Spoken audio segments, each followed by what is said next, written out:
war is over. The war is over, okay? You understand that? What has happened today between Israel and Gaza, and what does it mean for the wider Middle East and for the future? We'll discuss in this episode of the BBC's daily news podcast, Newscast. Hello, it's Adam in the Newscast studio, and I know that word momentous is tossed around by us journalists all the time, but I think I will use it today because what's been happening in the Middle East is momentous. We have seen the return of the 20 living Israeli hostages who were being held in Gaza for more than 2 years. We have seen the release of hundreds and hundreds of Palestinian prisoners from Israeli jails. They're returning to their families. And when we've had a whole flock of world leaders going to Egypt to basically thank Donald Trump for his role in ending the hostilities in Gaza.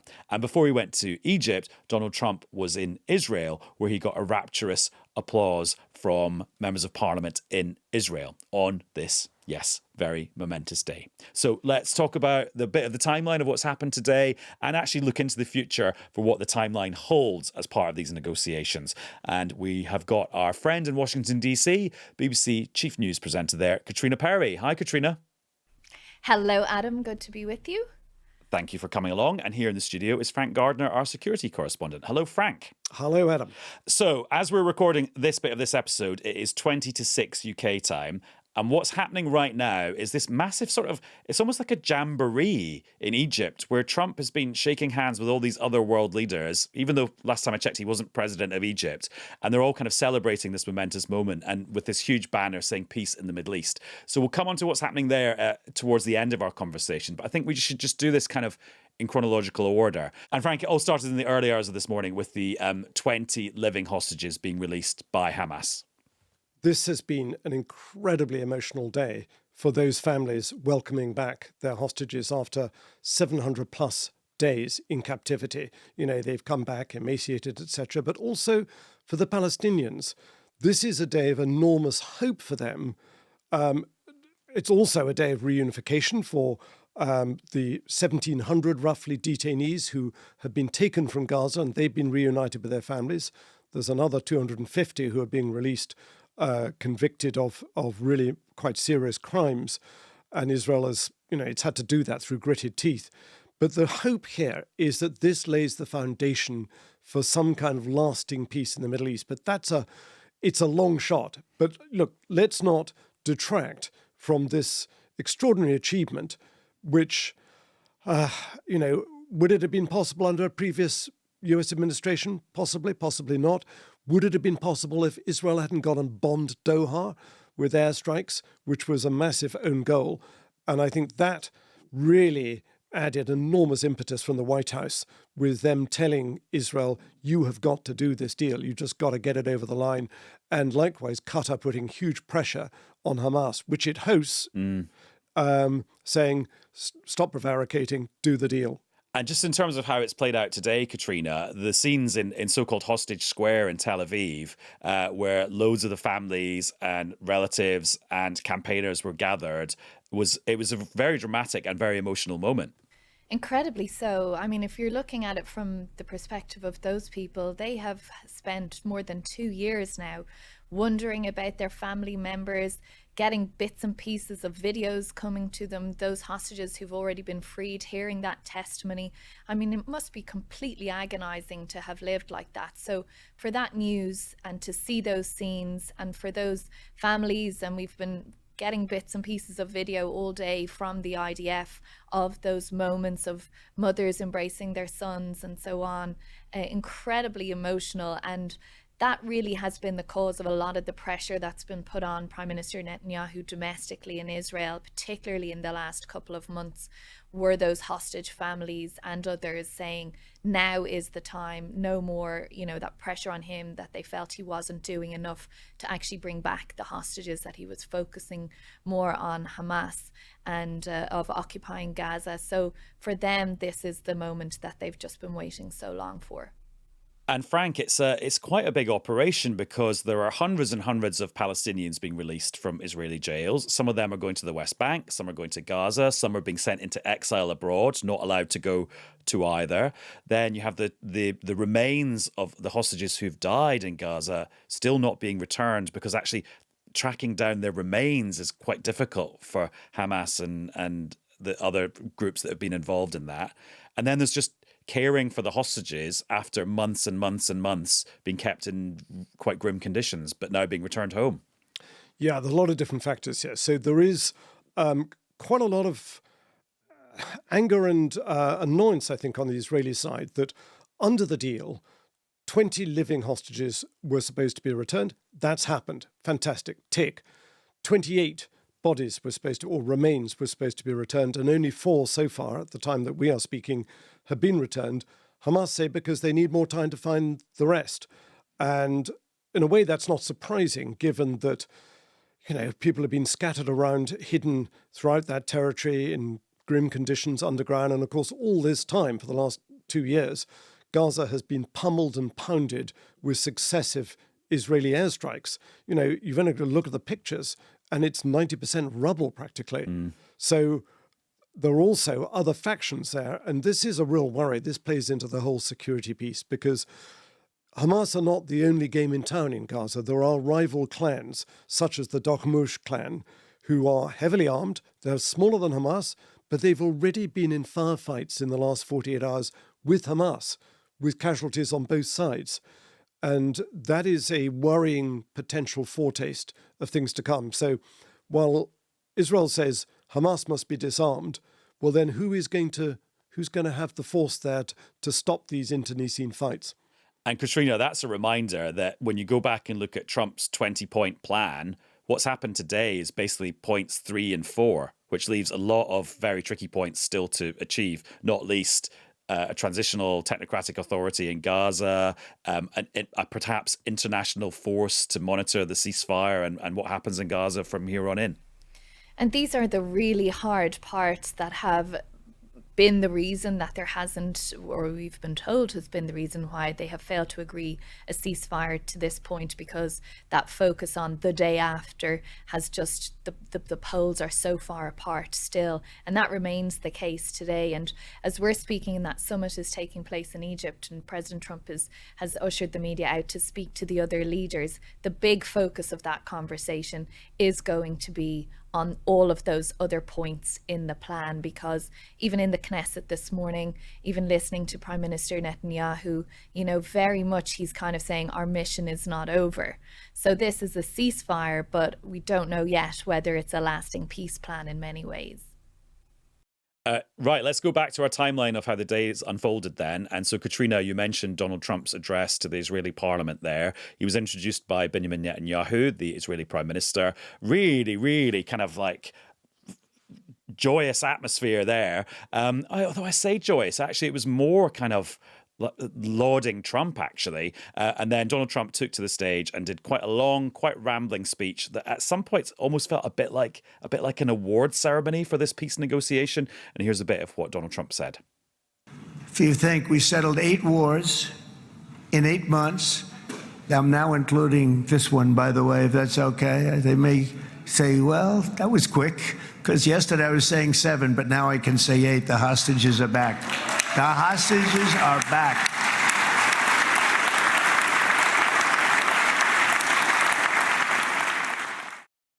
So, Caitríona, I mean, there was lots to pick up on in that speech. The return of Ivanka and Jared. Or Jared, at least, yeah. Well, we have seen him over these last few months and weeks in particular, that push from the White House to agree a deal. It has been Jared Kushner and Steve Witkoff who have been leading the push there. Of course, Jared Kushner, the president's son-in-law, was the Middle East envoy during President Trump's first term in office. He was the one that pushed for the Abraham Accords very, very heavily involved as well in the relocation of the US Embassy to Jerusalem, but has been, as you say, absent really from these first few months of President Trump's administration, and indeed from the campaign trail last year. And there were all these, inside DC stories about how Ivanka and Jared weren't on the same page as President Trump anymore, particularly after January 6th and so on. And they'd been kind of, the DC dinner party circuit had turned their back on them, and they'd moved to New York and then down to Florida. So very much Jared Kushner today beside the president, getting shout outs from the president at almost all of the public speaking engagements that President Trump has had, being seated beside Steve Witkoff, the president, crediting both of them as being the people who've got this deal done. So, I'm sure we'll wait for the shelf full of books that will come out in years to come about how this deal was done, as to how Jared Kushner came back into the fold in this way and is so now front and center with the president. Yeah, there was a bit where there was a protester who heckled Donald Trump saying, recognize Palestine. And I imagine getting heckled is not something that Donald Trump is that used to because of the security around his appearances. Trump said that the Israeli president should pardon Netanyahu for the charges he's facing about corruption. Also, Frank, the way that Trump was talking at lunchtime, he was talking as if there was peace across the whole Middle East. And rather than just the Israel-Gaza conflict that had been solved, it was the entire generations-long conflict between the Israelis and the Palestinians in total that had been solved today. Yeah, I think the clue there was when he was asked on the plane, is the war over? And he said, the war is over. Do you understand that? The war is over. The conflict isn't really over between Israel and the Palestinians, in the sense that the fighting may have stopped in Gaza for now. This is a ceasefire. It's not a comprehensive peace deal. That's what the Sharm el-Sheikh summit is about, trying to push it forward. But we've got a very long way to go, because as we speak, the West Bank, the occupied West Bank, is losing territory every day to Israeli settlers who are establishing these outposts and then settlements that are considered to be illegal under international law, but not under Israeli law. And that's supposed to be the basis for a future Palestinian state. So it's really hard to see when you've got an Israeli government that is absolutely pathologically opposed to the establishment of an independent Palestinian state, and the rest of the world, or most of it, saying there has to be a Palestinian state. It's hard to see how this is going to happen, at least in the current form. Today's perhaps the wrong day to say it, but I'm going to say it anyhow. I think one of the problems here is that there is a lack of leaders with vision, people of the stature of Yitzhak Rabin, who got assassinated, of course, who were prepared to make those really big compromises. Now, obviously, Benjamin Netanyahu has had to make a lot of compromises for this, but this war has gone on far longer than many Israelis thought it was going to. And there are plenty of Israelis who suspect that Benjamin Netanyahu has extended this war for his own reasons. He didn't want to be brought to account for the lapses, the intelligence failures, the slip-ups that led to the 7th of October atrocities 2 years ago. And of course, he is facing potential court cases over corruption. And at the same time, on the Palestinian side, they've been phenomenally let down over the years by poor governance. That's one of the reasons why the Gulf Arab states eventually, some couple of years ago, 3 years ago, whatever, they kind of gave up on the Palestinian Authority and said, you know what, we're going to make full diplomatic relations with Israel. We can't be waiting for you to rule your people in a better way. And Katrina, the Trump peace plan does not include the idea of a separate Palestinian state, the two-state solution that much of the rest of the world has signed up to. Yeah, Trump talks about a revitalized Gaza that's got a special tax status so that it can become a center for trade, and drawing in billions and billions of dollars of investment from those other Arab nations that Frank was talking about. But Trump has quite a different vision for how you settle this from much of the rest of the world. Yeah, the peace plan doesn't explicitly say a two-state solution, but it doesn't explicitly say no hope of that either. There is I don't have it right in front of me now, but there is a formulation of words in the last or second last point that talk about a future towards independence, and words to that effect, which is being interpreted as sort of the closest that those who are drafting this could get to a mention of that, to have it still be palatable to the Israelis, because of course that is something that Prime Minister Netanyahu has said time and again is not going to be acceptable to Israel. So, that's one of those points that they have to hammer out now, in terms of what this future peace plan will look like for the Palestinians, for the region at large. Because as you say, we saw just at the UN General Assembly a couple of weeks ago, and in the days leading up to it, so many nations, now more than 150 nations, recognise the state of Palestine. And it was really interesting seeing some of those leaders there today as well, who have differing viewpoints to others on this, how they move that forward. It, is the big discussion and the big debate point, and why, Frank there is rightly saying, and many others, that this is a ceasefire but not a peace plan, because there is still a giant leap to be made to get to the next place. And this is slightly like a quiz show where you've had to answer the question and I've got the answer in front of me on my laptop. And yeah, it's point 19 from the Trump plan, which says, while Gaza redevelopment advances and when the Palestinian Authority reform program is faithfully carried out, the conditions may finally be in place for a credible pathway to Palestinian self-determination and statehood, which we recognize as the aspiration of the Palestinian people. Frank, as diplomatic language goes, that's as watered down as you can get, isn't it? It's pretty Weasley words, yeah. I think that gives the Israeli government an awful lot of opt-outs there for them to say, well, we're nowhere near that stage yet. One of the things that Gulf Arab diplomats have said to me that they are concerned about is that they know they're going to be tapped up for funding the reconstruction of Gaza. But they don't want to be building a whole lot of stuff in Gaza that's only going to get wiped out in the next Israeli airstrike. And I think this is where the real danger lies, that what happens when half a dozen very angry, very radicalized Hamas operatives who've lost all their family members in Israeli airstrikes, who perhaps didn't even belong to Hamas or whatever is going to replace Hamas, they launch some rockets at Israel. What's going to happen? This interim stabilization force is probably not going to be powerful enough to stop them or to go after them, even if that's in their rules of engagement. What's Israel going to do? It's probably going to renew its airstrikes, and so begins the war again. And that's the real risk here. How do you stop it reigniting? Virtually all Gazans want an end to this. They are exhausted, but there will be some who are determined to carry on the fight, building more tunnels, constructing more weapons, more tube bombs, more mortar bombs, to perhaps start shelling Sderot, which is the nearest Israeli town on the other side of the border. And Israel will respond with force, I've no doubt about it.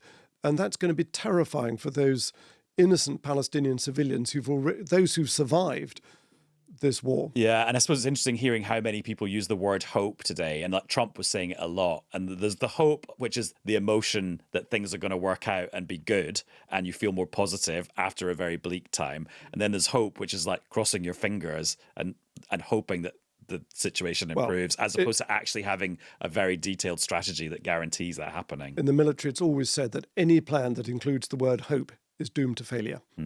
Katrina, last question for you. What more do we know about this peace board that Donald Trump is setting up to monitor all of this, which would have him as the chair, and looks increasingly likely that Tony Blair, the former Prime Minister, will be on the board?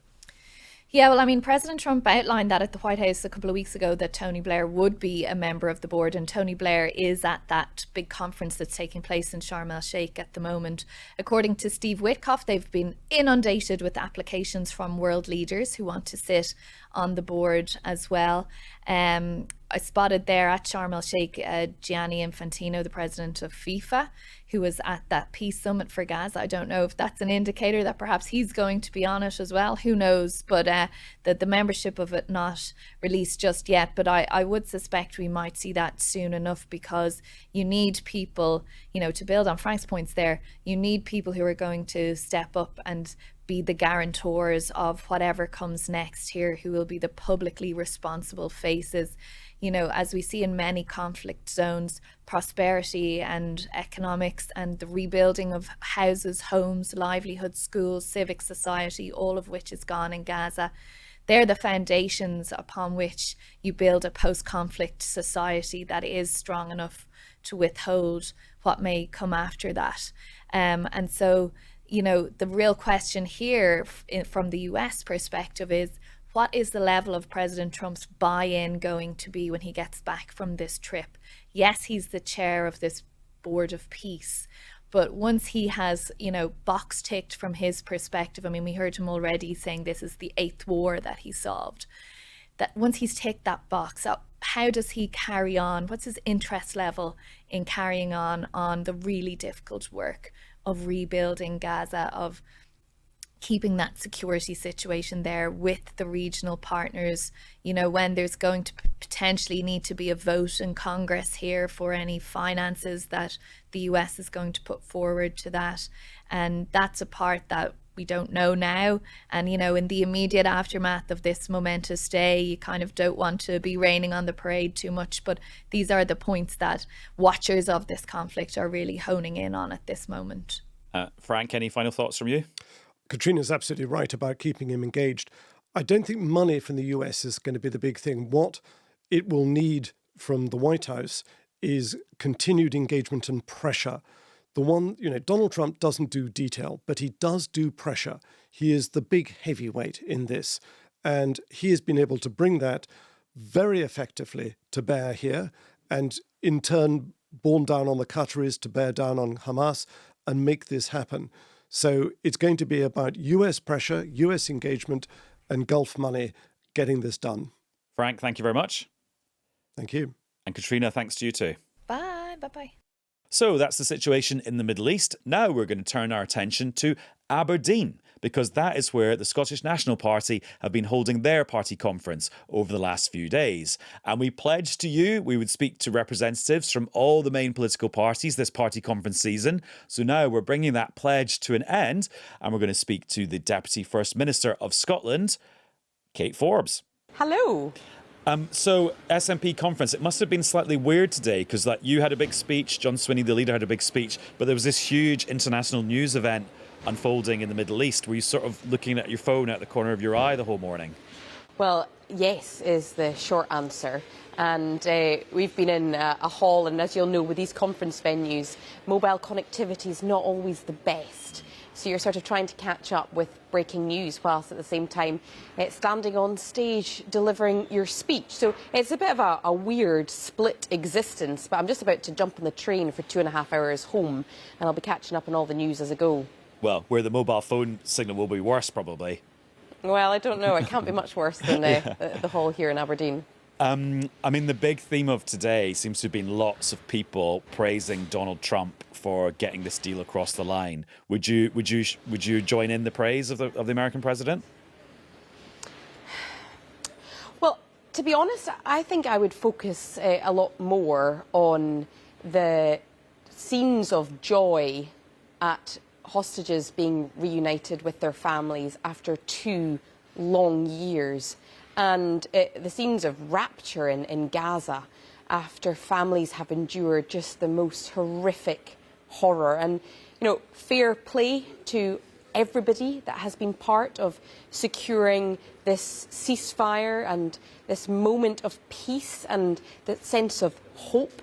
But I don't think we can lose sight at what has been such a painful time for both the hostages, their families, and for families in Gaza. Do you think the Scottish Government has done anything to help get us to this point? Well, John Swinney obviously took advantage of the opportunity when meeting President Trump to labour just how much we were concerned about the suffering in the Middle East. And he's obviously met the President now a few times and has taken the opportunity to express the solidarity of the people of Scotland with those who are suffering, who were suffering, both hostages and families in Gaza. I think that apportioning responsibility or apportioning praise just feels quite superficial at the moment in light of what we're seeing play out today. And I'm not hesitant in reflecting on the work that people have done, including President Trump and many other negotiators over years. But ultimately, today belongs to those who have suffered and can now finally breathe a sigh of relief. But on that note, I mean, do you think we need to be quite realistic about what's been achieved here? Because if you listen to Donald Trump's speech to the Knesset, he sounded like he'd solved the entire Middle East peace process, which has eluded people for 100 years. Okay, it's a great moment of celebration for the families of the hostages and for people in Gaza who are not going to suffer military action anymore. But actually, it's just one step on a much longer journey. Do you think there's a danger that people are getting a bit carried away today? Well, I mean, it is a momentous day. And, you know, speaking to or hearing some of the interviews from families who have been reunited with their relatives who have been hostages for so many years now. It is a momentous day, and I think that sense of hope is extremely powerful and very humbling as well. But many have sought to bring peace over the last 2 years and have failed.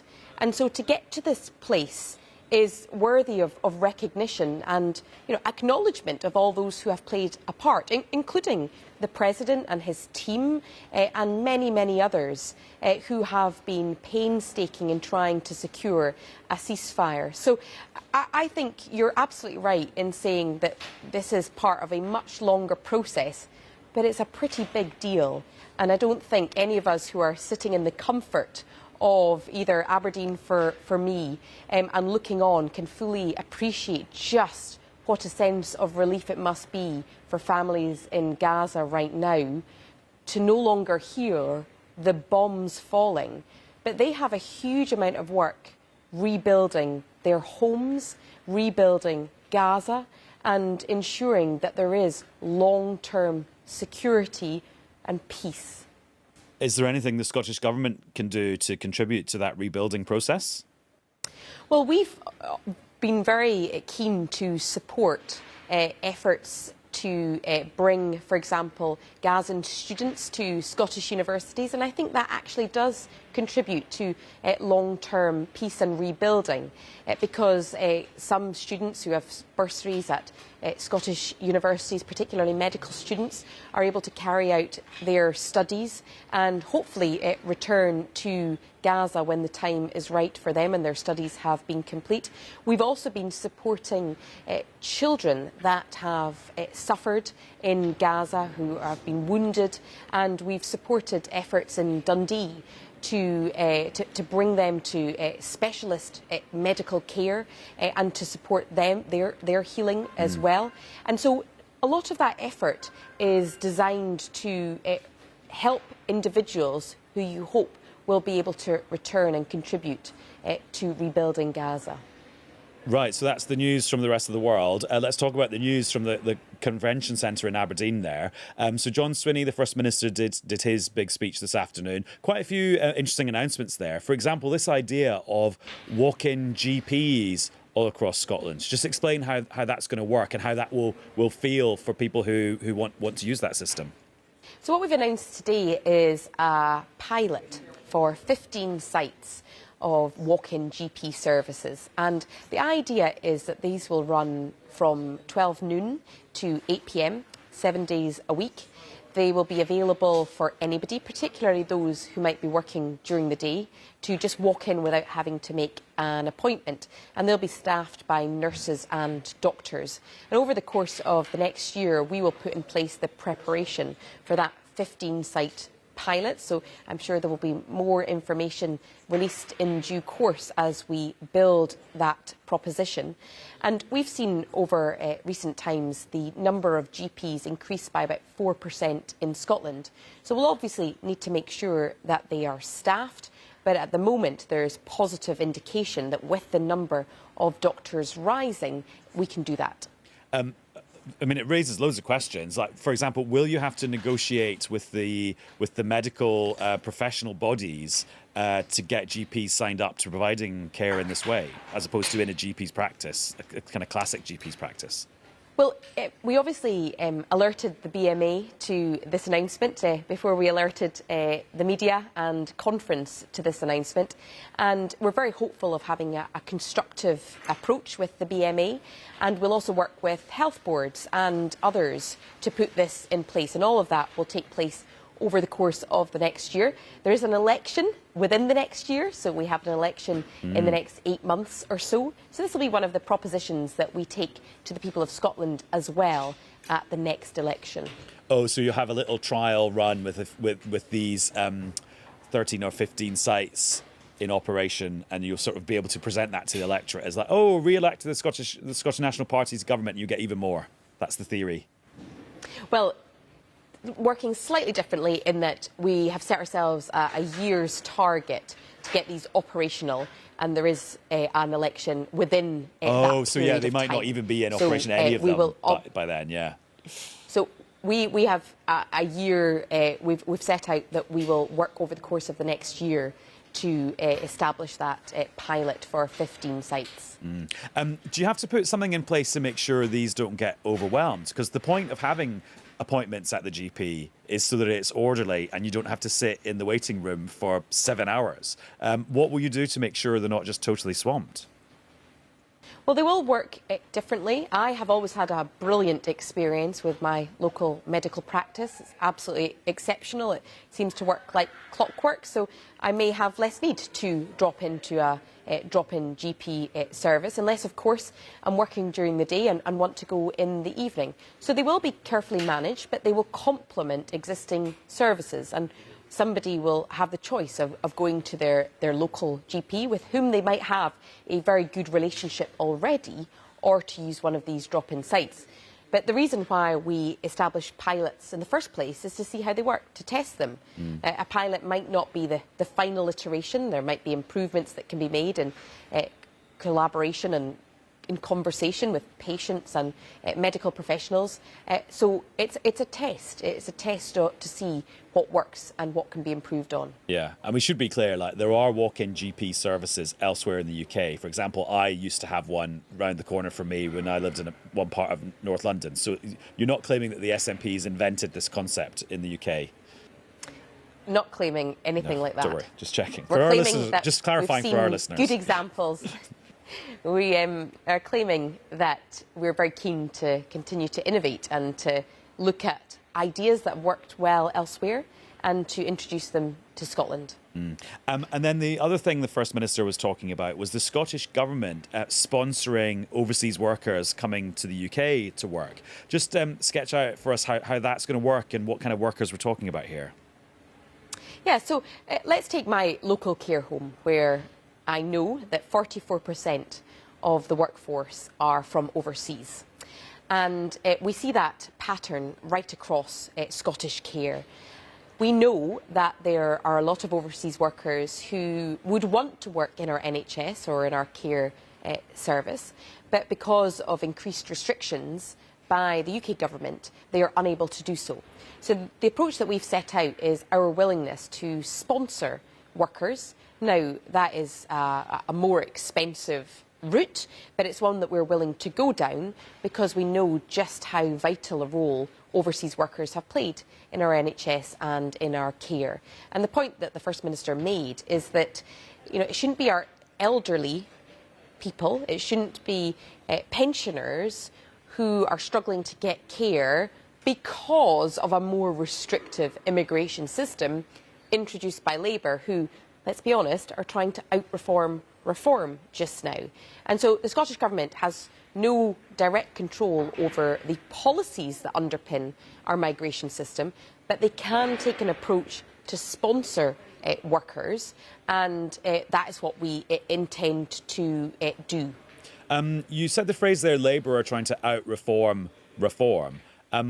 Give me some examples of where that's happening, because I'm just thinking about the policy on indefinite leave to remain, where Reform say they would scrap it altogether and then get people to leave if they couldn't claim or weren't entitled to one of the new visas to stay longer term, whereas Shabana Mahmood, the Home Secretary, has unveiled reforms to indefinite leave to remain that don't even go nearly that far. So there's areas where Labour are doing less than reform. Well, what you're seeing, I think, from Labour at the moment is a recognition that reform are a threat to them. I mean, you only need to look at the figures that underpin most polls these days for UK-wide Westminster voting intentions to see Labour, the risk to Labour coming from reform. Obviously, reform is posing a huge threat to the Conservatives as well. And so what you're hearing increasingly, and you heard that from Keir Starmer's speech at his own conference, is talking about restrictions around immigration. He's obviously raised the salary threshold and so on, and he's making clamping down on migration far more of a theme of what he's talking about, for the very reasons that he sees reform as a threat to those voters. Yeah, but he's not going further than reform. He's doing less than them, so he's not trying to out-reform reform. Well, I think the point I'm making is that he is trying to take back voters who have been attracted by reform and bring them back by talking about immigration in the same way that reform are talking about migration. But in Scotland, we're seeing reform voting intentions at a lower level than UK-wide, but they are neck and neck with Labour right now. So I think in Scotland, as well as the rest of the UK, it's changing the narrative around migration. We've had an interesting phenomenon in Scotland, I think, over recent years, where there's generally been a political consensus across all parties about the value and importance of migration. Now, that's partly because we're a smaller country, 5 million people. We see the importance of people choosing to live and work here in Scotland. But if you take one area, post-study work visa, there was actually political consensus from all parties about the value of that in Scotland, including from the Conservatives. And that consensus has been totally shattered as both the Conservatives and Labour look over their shoulder at what Reform are doing, Reform neck and neck with Labour, and you're hearing increasing negative rhetoric from those parties about migration. Now, we're running out of time in the interview, and actually your time as a professional politician is counting down as well, because you're not standing at the next Holyrood elections. How does it feel seeing sort of the finishing line coming into view in a few months' time? Well, I'm reliably told by athletes, I am not one of them, that when running a race, you always aim for a spot a couple of metres beyond the finish line. So that's the approach I'm taking. Lots of work to do, no bandwidth to think about what comes next, but just absolutely trying to go for it and to tie up all the loose ends that I can before I step back. I mean, I remember chatting to John Swinney when we were doing episodes of this podcast from the Edinburgh Fringe in the summer, and we had a long conversation with him about lots of things. But I was really struck by the fact, and it was a couple of days after you'd announced that you were going to stand down, and he was saying that he'd had quite a lot of conversations with you about, oh, is there anything we can do to keep you? Is there anything we could do to change how being a minister in the Scottish Government works, so that somebody who lives quite a long way from the office and has young children could still do the job? I mean, is there absolutely nothing that could have been done to make your life a bit easier so you could still contribute? Well, I don't want to get my little violin out, because I don't think there's much sympathy for politicians talking about the difficulties of their job. But for me, it was quite simple that even with a really, really supportive boss, a really supportive party, I want to do a good job. And the various component parts of my job are all-consuming. Being a local representative is all-consuming. Being a senior member of government is all-consuming. There's no shortage of issues and challenges that require your attention, rightly so. And I don't think diluting the job is the answer. So now that I have another element that consumes a lot of my time and attention, namely a child, something had to give. And I am very, very confident that I've made the right decision. I feel very much at peace with it. It's great being at conference. It really inspires you. I love the camaraderie. I love that sense of optimism and hope. But I know I've made the right decision. And I think every mother and father and everybody with caring responsibilities knows what it is to wrestle with these decisions. Somebody else might have made a different decision, and I fully respect them for that. And I'm very, very much at peace with the decision that I have made. I'm very grateful for 10 years of service and for all the relationships I have made in that time, and full of respect for our wonderful journalists that continue to hold us to account on all the things that we do. Oh, I'm sure. I can hear them dismantling the conference centre behind you, so I'll let you go now before they turn all the lights off. But just one last question. There's a bit of your constituency which is called Badenoch. Has Kemi Badenoch ever been? I have no idea. I've only spoke to Kemi Badenoch once, back when I think she was Exchequer Secretary. And I did ask her what she felt about the correct pronunciation of the name, because there's a big debate here about whether it's Badenoch or Badenoch, and she was inconclusive about the answer. Which one do you say? I alternate just to make sure I satisfy 50% of the population at any one time. Oh, wow. So, like, the polls for the pronunciation of Badenoch in your constituency are about the same as the polls for independence in Scotland as a whole. What a weird, spooky coincidence. Pretty much. What a coincidence, yes. Kate, I don't know which one inspires more emotion either. I suppose it depends where you are and at what point in the political cycle. Kate, thank you very much. Safe travels as well, and I'm sure we'll catch up before you leave Holyrood for the last time. Thank you.